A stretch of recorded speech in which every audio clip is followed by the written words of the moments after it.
2020వ సంవత్సరం విజయ milk dairy chairman గా ఉన్న భూమా నారాయణ రెడ్డి స్వంత పూచీకత్తుతో నిబంధనలకు విరుద్ధంగా జగత్ మిల్క్ డైరీకి ₹1 కోటి బదిలీ చేయించడం జరిగింది. అప్పుగా తీసుకున్న డబ్బును తిరిగి డైరీకి చెల్లించాలని ప్రస్తుత చైర్మన్ ఎస్పీ జగన్మోహన్ రెడ్డి పలుమార్లు నోటీసులు పంపించినా ఖాతరు చేయలేదని, తిరిగి తమపై దౌర్జన్యం చేస్తున్నారని ఆరోపించారు. డిఫాల్టర్ గా మిల్క్ డైరీ బోర్డు నందు తీర్మానం చేశామని, ఏదైనా సమస్య ఉంటే కోర్టు నందు తేల్చుకోవాలని చైర్మన్ జగన్మోహన్ రెడ్డి పేర్కొన్నారు. గత 2 రోజుల క్రితం ఆర్లగడ్డ ఎమ్మెల్యే భూమా అఖిలప్రియ నంద్యాలలోని విజయ మిల్క్ డైరీ నందు మేనేజింగ్ డైరెక్టర్ ను కలిసి తమకు నోటీసుల గురించి తగిన వివరణ ఇవ్వాలని పట్టుపట్టడం జరిగింది. ఈ విషయంపై ఆదివారం డైరీ చైర్మన్ బోర్డు సమావేశం నిర్వహించి 25 అంశాలపై చర్చించి పలు కీలక నిర్ణయాలను తీసుకోవడం జరిగింది. అనంతరం Vijaya milk dairy chairman Jaganmohan Reddy మీడియాతో మాట్లాడుతూ 2020వ సంవత్సరం జగత్ మిల్క్ డైరీకి ఐసిఐసిఐ బ్యాంక్ అకౌంట్కు నాటి విజయ డైరీ చైర్మన్ భూమా నారాయణ రెడ్డి అనుమతితో స్వంత పూచీకత్తుతో ₹1 కోటి బదిలీ చేయించడం జరిగిందన్నారు. అంతకు ముందు విజయ డైరీకి జగత్ డైరీ నుండి పాలను సరఫరా నిమిత్తం అడ్వాన్స్ గా 40 లక్షలను చెల్లించగా అదనంగా మరో ₹1 కోటి చెల్లించడం జరిగిందని తెలిపారు. అయితే అప్పు చెల్లించాలని జగత్ డైరీ వర్కింగ్ పార్ట్నర్ అయిన భూమా విఖ్యాత్ రెడ్డికి మరియు మేనేజింగ్ పార్ట్నర్ ఎమ్మెల్యే భూమా అఖిలప్రియకు నోటీసులు పంపించామని, వారి వద్ద నుండి ఎటువంటి రిప్లై రాలేదని అన్నారు. విజయ మిల్క్ డైరీ సంబంధించి చక్రవర్తుల పల్లె నుండి సొసైటీ ప్రెసిడెంట్ గా వ్యవహరిస్తూ ఒక ప్రైవేట్ డైరీకి పార్ట్నర్ గా ఉండటం మార్క్స్ చట్టానికి విరుద్ధమని తెలిపారు. నేడు బోర్డు మీటింగ్ ఏర్పాటు చేసుకుని పలు కీలక నిర్ణయాలను తీసుకున్నామని వారు పేర్కొన్నారు.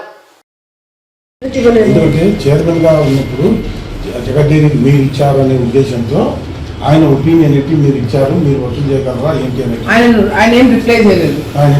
5 సంవత్సరాలు నాకు ఇవ్వని నోటీసు డైరెక్ట్ గా, ఇప్పుడు నాకు నోటీస్ ఎందుకు ఇచ్చావు అది రాసిమ్మని. సరే ఇదంతా okay, give me in return. నువ్వు నాకు నోటీసు 5 సంవత్సరాలు నేను సింపుల్ గా అడుగుతున్నాను, నాకు ఇప్పుడు మాటలో చెప్పింది రిటర్న్ రాసిమ్మంటున్నా. 5 సంవత్సరాలు నాకు నోటీస్ ఇవ్వని నోటీసు, ఇప్పుడు నోటీస్ ఎందుకు ఇచ్చినారు?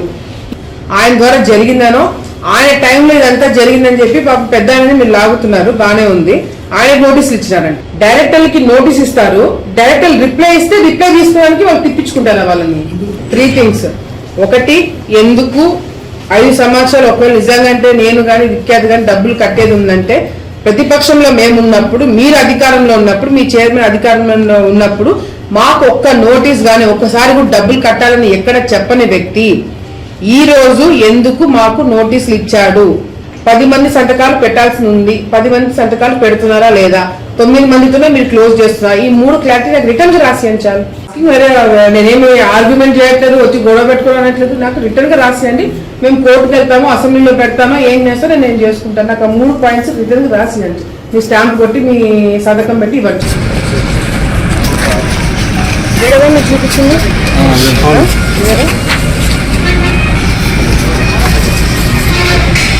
as per bylaw required quorum 10.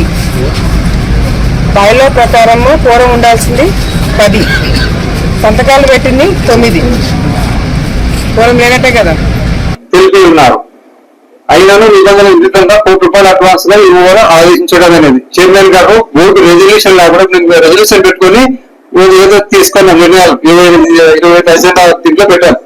20 points అజెండాలో అట్లాగా వీళ్ళు ఒక పాయింట్ కూడా పెట్టలేదు అజెండాలో. ఏమని ఇట్లా ఆల్రెడీ అప్పులు వాళ్ళకి ఇస్తున్నామని చెప్పేసి నారాయణ రెడ్డి గారు పెట్టలేదు. అప్పుడు చైర్మన్ ఇప్పుడు 2 డైరెక్టర్లు డిస్క్వాలిఫై అవుతున్నారే, సుబ్రహ్మణ్య గారు, బొరవల సుబ్రహ్మణ్య గారు, శ్రీవర సుబ్రహ్మణ్య గారు, వాళ్ళు కూడా డైరెక్టర్స్, వాళ్ళు సాక్ష్యం దానికి. మాకు అప్పు ఉండదా జగత్ విఖ్యాత్ మీకు పెట్టదని చెప్పండి బ్రదర్, ఈ అకౌంట్ ఎవరు చెప్పండి, జగత్ విఖ్యాత్ డైరీ వాళ్ళదా కాదా? దాంట్లో ఎవరు పార్ట్నర్స్ ఎవరు వాళ్ళ కదా, వాళ్ళు డిఫాల్టర్సా కాదా? ఆ డిఫాల్టర్స్ వాళ్ళంతా వీళ్ళు వచ్చారు. ఇప్పుడు వచ్చింది కాక కోర్టులో కేసు వేశారు. ఏమని? డిస్క్వాలిఫై అయిపోయింది జగత్ విఖ్యాత్ రెడ్డి, డిస్క్వాలిఫై అయిపోయినాడు. సొసైటీ డిజాల్వ్ చేశారు. ఏమైనా డిఫాల్ట్ అని సొసైటీ రద్దు చేశారు. నువ్వు ఇట్లా అప్పు పన్నావు, మోసం చేశారు. సొసైటీ ప్రెసిడెంట్ గా ఉండేవాడు ప్రైవేట్ డైరీ ఓనర్ గా ఉండకూడదు. ఆయన అక్కడ దీంట్లో వర్కింగ్ పార్ట్నర్ గా ఉంది ప్రైవేట్ డైరీలో, ఇక్కడ society member plus society director గా, సొసైటీ ప్రెసిడెంట్ గా ఉన్నాడు. 2 వైలేషన్, పూర్తి విరుద్ధం, చట్ట విరుద్ధము. ఏమి నేను చైర్మన్ అయ్యాక ఫస్ట్ నోటీస్ ఇప్పించాం ఎవరికి? నారాయణ రెడ్డి తదితరులు. ఎవరి తరఫు ఎండి ప్రసాదరెడ్డి గారు 10/12/22 మళ్ళీ ఒక నోటీస్ ఇచ్చాం. తర్వాత ఇంకా కాలాగానంగా చూసుకుంటూ వస్తే వీళ్ళు ఇక్కడ ఇది కాదని చెప్పేసి మళ్ళీ 19/10/24లో మన భూమా అభివృద్ధి గారికి సోదరుడు వికాస్ రెడ్డి గారికి ఇచ్చాము నోటీసు. వాళ్ళు ఇద్దరికి ఇస్తే ఎమ్మెల్యే గారు అడ్రస్ రిటర్న్ అవుతుందండి. మేము 2 times ఇస్తే 2 times అబ్సెంట్. ఎమ్మెల్యే గారి ఇంటికి పోతే 1 week అక్కడే ఉంటుంది పోస్ట్ ఏమో. అక్కడ చక్రవర్తి సొసైటీకి పోతే అక్కడ వాళ్ళు తీసుకోరు, అడ్రస్ ఆబ్సెన్స్ అని వస్తుంది. ఇక్కడ అడ్రస్ ఆబ్సెన్స్. గౌరవ శాసనసభ్యులు ఆబ్సెన్స్ ఎట్లా పంపిస్తారు, రిటర్న్ చేస్తారు? వాళ్ళు చెప్పండి. మీకు ఉద్దేశం ఉంటే ఆ రోజు నోటీస్ తీసుకొని మాకు రిప్లై ఇవ్వచ్చు. ఎందుకు తీసుకోవాలి మీరు? నేను ఇచ్చినాక 2 times ఇచ్చాను, మళ్ళీ ఇప్పుడు 2 times ఇచ్చాను. ఇద్దరికి నో రిప్లై. గౌరవ గీరంలో ఈ వివరంగా అడిగి గౌరవం ఏదైనా ప్రాబ్లం ఉంటే కోర్టులో మనండి. ఆమె క్వశ్చన్ ఇచ్చేది మేము ఆన్సర్ రాసి ఇచ్చేది. ఇక్కడ కూర్చుని ఏది కాబట్టి మేమేం అన్నాకన్నాము. పక్కన వచ్చి కూర్చొని ఏమంటాం చెప్పండి? పద్ధతి లేదు అసలుకి. పాపం ఇంటిగా ఎంత ప్రజలు పెట్టారు. ఆయన ఎంప్లాయ్ అంతే, నేను ఏం చెప్తే చేస్తాడు. ఆయన ఎంప్లాయ్ పెడితే ఏం చేస్తారు వాళ్ళు? గౌరవం ఈ ఊరు అడగలేకి ఇవ్వాలి. నేను తిరుగుతున్నాము 5 ఏళ్ళు, మీరేం చేస్తారని వెళ్ళుకుని చూసారా? నా కోట్లు ₹1,00,00,000 వచ్చి పోయింది, 6-4 లక్షలు అప్పున్నాము పలానాళ్ళకు. మీరు ఉంటారా? ₹1,00,00,000 డబ్బులు వేరే లెక్కేస్తుంటే మర్చిపోతారా? గమ్మునా కొంచెం వచ్చారండి. ఏమో పద్ధతి ఏమన్నా ఒక సాయం సౌకర్యాలు ఏదంటే మీరు ఇల్లీగల్ పోవాలి అడగాల. ఉంది కానీ పొద్దున్న నుంచి మేము నా క్వశ్చన్ ఇది ఆన్సర్, నా క్వశ్చన్ ఆన్సర్, నా క్వశ్చన్ ఆన్సర్. ఏం క్వశ్చన్ అమ్మా? మీకు అకౌంట్ లో పడింది అబద్ధమా? జిఎస్టీ నెంబర్ ఎక్కడైతే ఉండేది అబద్ధమా? ఆ ప్రాపర్టీ కట్టించింది ఎమ్మెల్యే కదా, వాళ్ళు ఇట్లా ఉండలేదు కదా, మీరు వాళ్ళ ఆస్తులు తీసుకోలేదా? ఆస్తులు అయితే ఉండే చేస్తాం, అప్పుడైతే మాకు సంబంధం లేదు, మాకు నోటీసులు ఇవ్వలేదు. మీరు ఇద్దరు కదా, మీరు మేలుకున్నారా? మీరు 5 నుంచి ఇద్దరు కదా, మీరు 5 నుంచి మేలుకున్నారా? మా అప్పులు ఉన్నాయి, మా ఆస్తి ఉంది, చూసుకోవాలి కదా. అప్పు ఆస్తులన్నీ డిఫాల్ట్ కాదా చెప్పండి, మనసాక్షి చెప్పండి. నువ్వు డిఫాల్టర్ కాదా? 20 లక్షలు కట్టి మాట్లాడు. ఫస్ట్ 3 సొసైటీ డైరెక్టర్లతో కోర్టులో కేసులు వేపిస్తారు. వాళ్ళ తమ్ముడు వేయాలి. యాక్చువల్ గా జగత్ వికాస్ రెడ్డి కోర్టులో కేసేయాలా. వికాస్ రెడ్డి సొసైటీ డిజాల్వ్ అయింది, ఆయన ఎందుకు పోలేదు కోర్టుకు? వీళ్ళెందుకు పోయారు?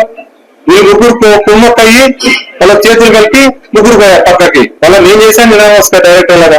మనం టేకప్ చేసుకుని చూస్తాం, వాళ్ళకి ఇంకా టైం ఇస్తాం. వాళ్ళు వచ్చి తప్పయింది ఈ విధంగా అని చెప్పి రాసిచ్చి మేము ఎక్కడ పోయి మళ్ళీ ఇది చెప్తే ఏదైనా ఆలోచిస్తాము. లేదంటే మేము తీసుకుని వచ్చేది మేము తీసుకుంటాం యాజ్ పర్ మ్యాక్స్ యాక్ట్ ప్రకారం. అడగండి పోయి మీరు ఎందుకంటే మేడం ఇది జిఎస్టీ నెంబర్ మీది కాదని అడగండి. మిత్రులు మీరు పోతారు కదా క్వశ్చన్కి, అడగండి.